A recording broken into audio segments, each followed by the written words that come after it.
Howard Gardner's theory of multiple intelligences states that individuals have many ways of processing information, so a variety of learning styles is needed in the classroom. The theory of multiple intelligence states that each person has nine intelligences at different levels of proficiency and a person's learning style. When a teacher is faced with a situation in the classroom, the teacher will definitely face individuals who have different characters. So, this is where it is necessary for a teacher to understand multiple intelligences and how they are applied in the classroom, so that teachers can group or use whatever method are suitable to use according to the character and intelligence of each individuals in the classroom. This aims to understand the various learning styles of young students, which will ultimately improve teaching effectiveness and produce better learning outcomes. Okay, I will explain about Piaget's stage of cognitive development inform effective teaching strategies in teaching English to young learners. There are four universal stages of development that all children go through, and the development was a process of acquiring the principles of formal logic. Piaget's stage of development are A. Sensory-motor stage, from birth to 2 years of age.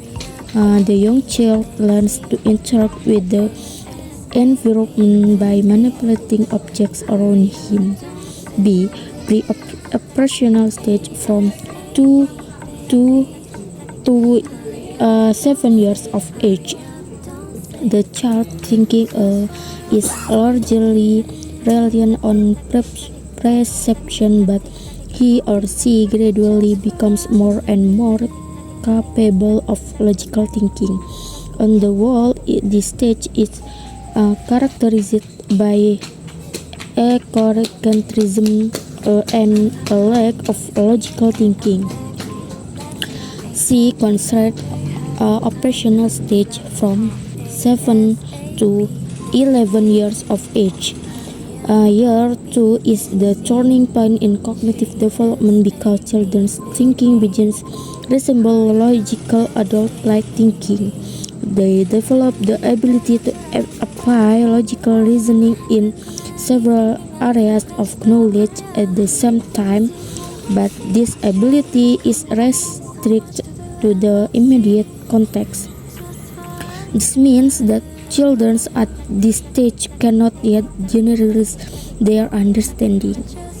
The formal operational stage, from 11 onwards. Children are able to think beyond the immediate context in more abstract terms. They are able to carry out logical operations such as deductive reasoning in a systematic way. They achieve formal logic. The following are examples of cognitive development. Auditory aspect. The auditory aspect in cognitive development is related to sound or voice. Examples are hearing, singing, sounds, musical instrument. Visual aspect. This aspect is related to visual, for example, attention, vision, and observation, such as putting together a puzzle. Tactile aspect related to the sense of touch to recognize texture. For example, activities to differentiate between thick and thin texture, hot and cold. Kinesthetic aspect related to the child's ability to perform smooth fine motor movement. For example, painting, walking, jumping, and cutting. The arithmetic aspect relates to children's numeracy and basic mathematical abilities. An example is the activity of counting objects, collecting objects according to the number of numbers, carrying out basic procedures such as add, subtract, divide, and multiply. Next, geometry aspect relate to the concept of object shape, and size. Examples include activities to measure object or activities to select objects according to the color, size, or shape, such as comparing two objects based on size and shape.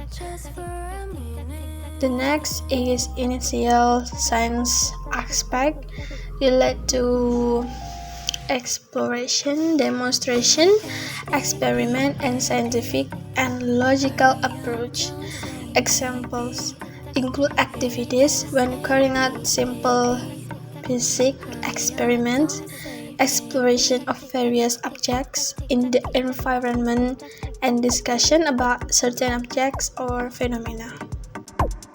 Tick tock, tick tock, tick tock, tick tock, tick tock, tick tock, tick tock, tick tock, tick tock, tick tock, tick tock, tick tock, tick tock, tick tock.